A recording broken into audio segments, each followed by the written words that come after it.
No one wants you here. My brother said, and my parents agreed. I proved them wrong when I walked away and built a life they couldn't ignore. You ever get the feeling that you're just there, like you exist in a space but nobody really sees you? That's how it had always been with my family. I wasn't the golden child, wasn't the troublemaker, just the one in between. The one who did what was expected but never quite enough. It started small little things, my parents forgetting to save me a plate at dinner. My brother taking my things without asking, knowing no one would care. When I complained, they never outright said I wasn't wanted, at least not at first, but it was always there in the way they talked around me, in the way my existence seemed to be an afterthought. I tried to brush it off. Families weren't perfect, right? Maybe I was just being sensitive. Maybe if I worked harder, did better, they'd finally see me as someone worth keeping around. So I tried hard. I made sure my grades were solid. I helped out around the house. I stayed out of trouble, but it never seemed to matter. My brother, that he could do whatever he wanted, talk back, skip chores, fail a class, didn't matter. My parents would make excuses for him. He's just a kid. He's going through a tough time. You should be more supportive of him. Every time I pointed out the difference in how we were treated, I was the problem. I was being difficult. And then one day, the resentment boiled over, but not from me, from them. It was a Saturday night. I had just gotten home from work, nothing special, just a part-time job at a local grocery store. I worked weekends to save up some money since my parents never really gave me much. My brother, on the other hand, didn't have to lift a finger. Anything he wanted, he got that. I walked into the house exhausted, and the first thing I saw was him sitting on the couch, controller in hand, completely zoned into his game. A half-eaten plate of food sat on the table, and on the floor, my backpack open, my notebooks and papers scattered across the rug. Dude, what the hell? I sighed, bending down to pick up my stuff. Oh yeah, he muttered, not even looking away from the screen. Needed paper, took some. I flipped through my notebook. Stomach sinking. My notes, the ones I had spent hours on, were gone, torn out. I clenched my jaw. Are you serious? Finally, he looked at me.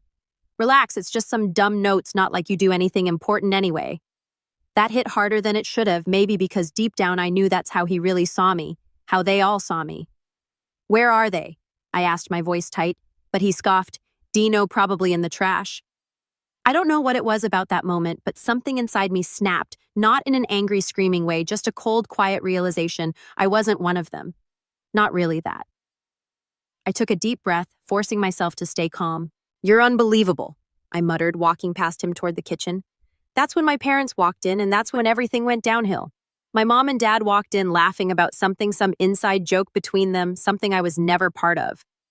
But the moment they saw me standing there, the mood shifted. What with the attitude? My dad asked, eyes narrowing.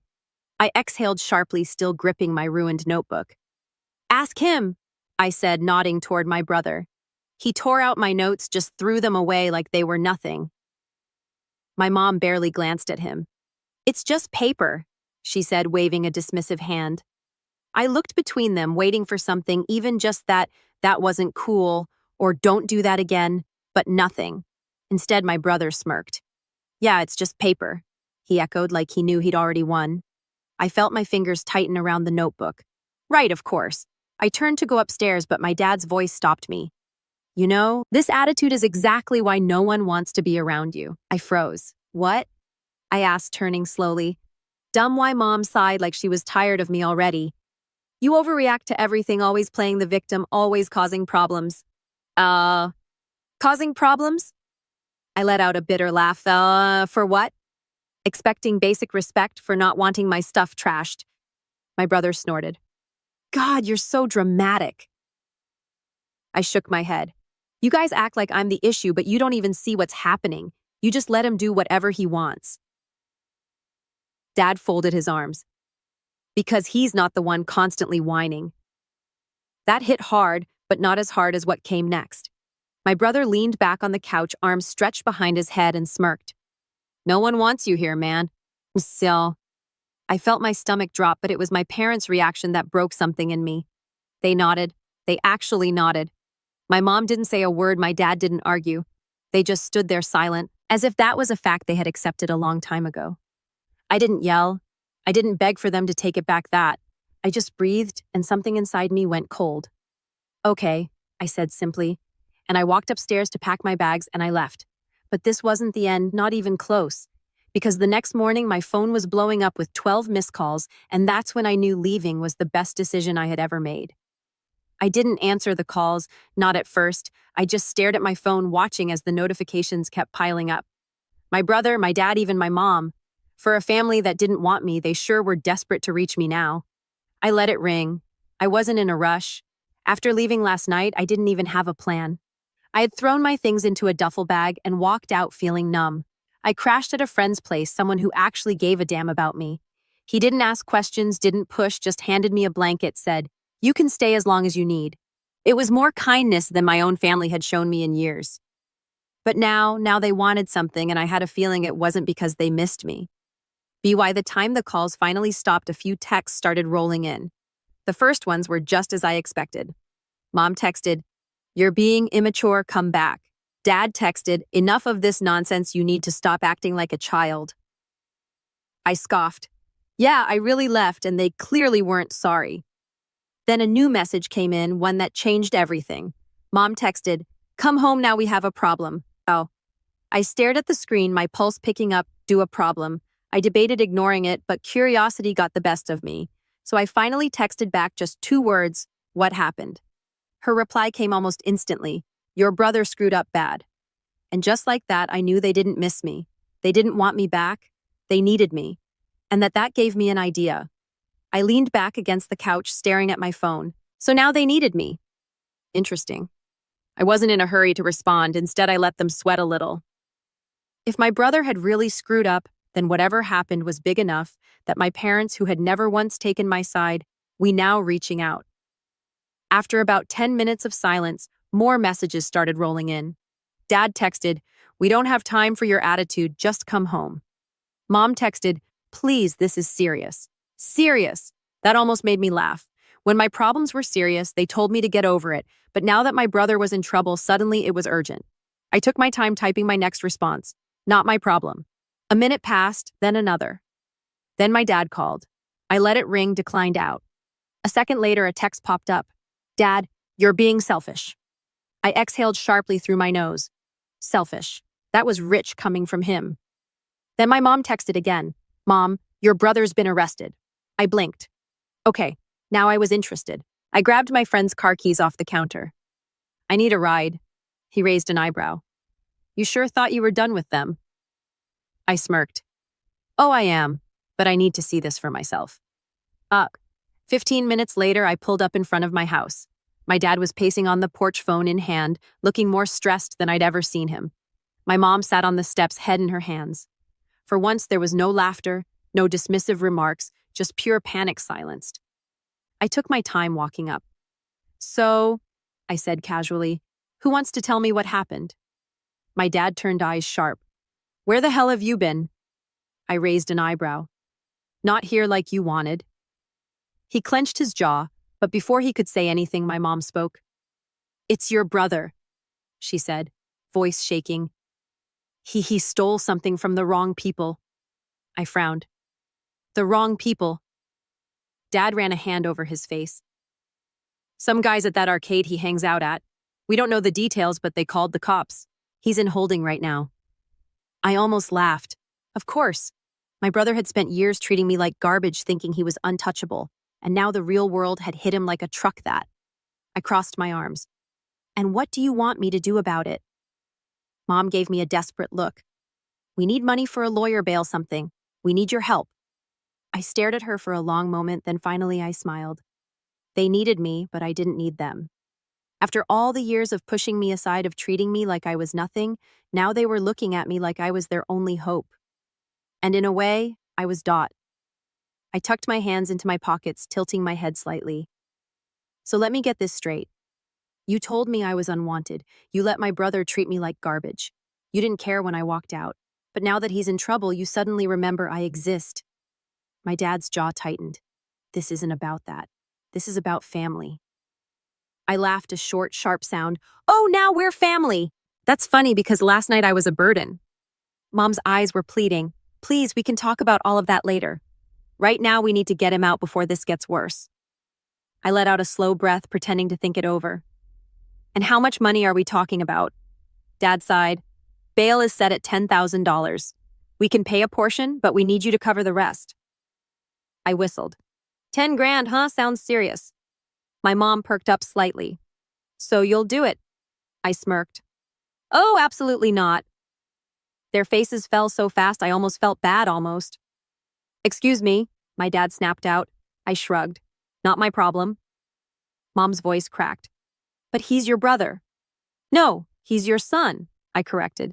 And you made it very clear that I was never part of this family. Dad stepped forward, anger flashing in his eyes. You think you're proving a point? You think this is funny? I met his glare without flinching. No, I think it's fair. Mom reached for my arm. We'll pay you back.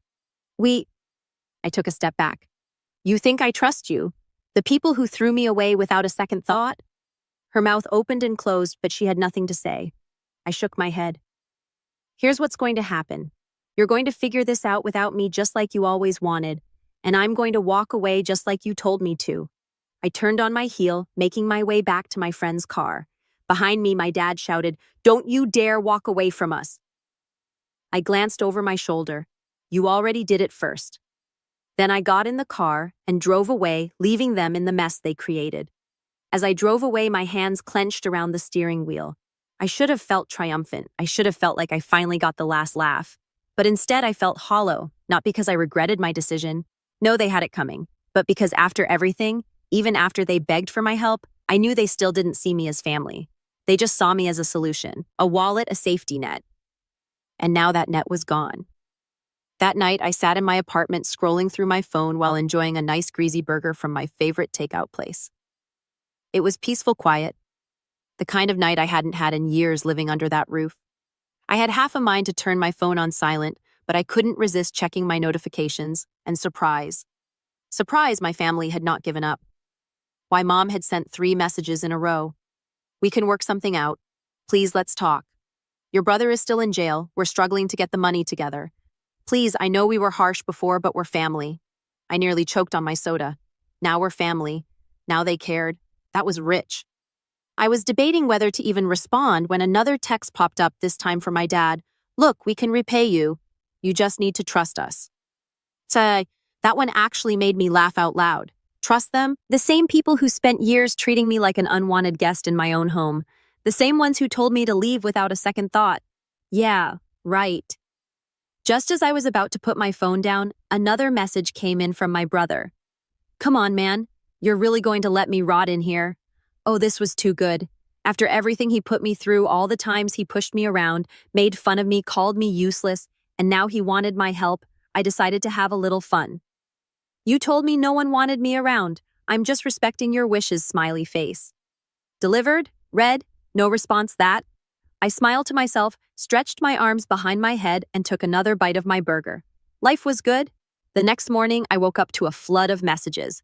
I groggy rubbed my eyes, unlocked my phone, and started scrolling through them. Apparently, things were getting rough for the family back home. We had to sell the TV and Dad's golf clubs. Your mother is furious with me. Hope you're happy. Please, we don't know what to do anymore. And then, the best one yet, my brother. I swear to God, when I get out, you better pray I don't find you. Now that was hilarious. The same guy who needed my help was threatening me. I decided to respond, that's some strong language for someone who needs my help. Try again. An entire hour passed before my mom finally swallowed her pride and sent another message. Please, we're really struggling. I let her sit in that desperation for a few minutes before replying, tell you what, I'll bail him out on one condition. She didn't hesitate. Anything. Oh, I smirked. I want a public apology in the family group chat, a long one. I want you all to admit every horrible thing you've said to me, and I want you to thank me for helping. I knew that would break my dad's pride, but if they wanted my help so badly, they'd have to grovel for it. Sure enough, it took them a while, but eventually a new message popped up in the family group chat. We need to talk about how we've treated you. We've made mistakes, and we realize now how much we've hurt him. We deeply regret, read our words and actions. He is an important part of our family, and we are grateful for his generosity and helping us during this difficult time. It was stiff, it was forced, and it was completely humiliating for them. Perfect that. I gave them a simple thumbs up emoji and went about my day. Did I actually bail my brother out? Haha, absolutely not. But at least I finally got the apology I always deserved. The following week, I got a call from my brother. Man, I can't believe you did this to me. He growled through the phone, his voice thick with frustration. I thought you were better than this. I couldn't help but laugh. It wasn't the kind of laugh that was filled with malice, more like the kind of laugh you get when the universe hands you exactly what you deserve. Better than what? I asked, my tone light, almost playful. I'm just giving you what you wanted. You told me I wasn't wanted, remember? So now you get to stay exactly where you belong. I could hear him slamming something against the jail bars in the background. You can't do this. You're really just leaving me here. I let the silence hang in the air for a moment before responding. You know, I thought I might bail you out. I really did. But you and the rest of the family, you've made it pretty clear that I don't matter. I paused, letting the words sink in. So now I get to laugh. I get to enjoy my life knowing that I'm out here living it on my terms while you're stuck. Enjoy your stay. He didn't say anything for a while, and I could almost picture him fuming on the other end. But I didn't care. After years of being treated like an afterthought, like some invisible shadow in the background, this was my moment. When I hung up the phone, I felt a wave of relief wash over me. I wasn't angry anymore. In fact, I couldn't even feel that resentment I used to carry around for them. All of it had melted away. And just like that, my brother stayed in jail. They tried everything to get him out, but the charges were serious enough that it was out of their hands. They begged and pleaded, but the truth was, they needed me far more than I ever needed them. As for me, I walked away head high, knowing that I had finally reclaimed my power. I didn't need to lift a finger to make their lives miserable. They'd already done that for me. All I had to do was sit back, enjoy my peace, and know that they would never ever see me the same way again. And every time I glanced at my phone with its con reminders of how desperate they were, I smiled because in the end, it wasn't just about the money, it was about the sweet, satisfying taste of revenge. And for the first time in a long time, I was finally living for me. Honestly, this story's pretty satisfying. The protagonist was treated terribly by his family, but the way he flipped the script and didn't help his brother out after all, that was brilliant. It's like the perfect revenge, and he didn't even have to do anything too drastic, just let them deal with the consequences. What do you think? Was it the right call, or did he go too far? Would you have helped, or is this payback well deserved? Let me know what you think.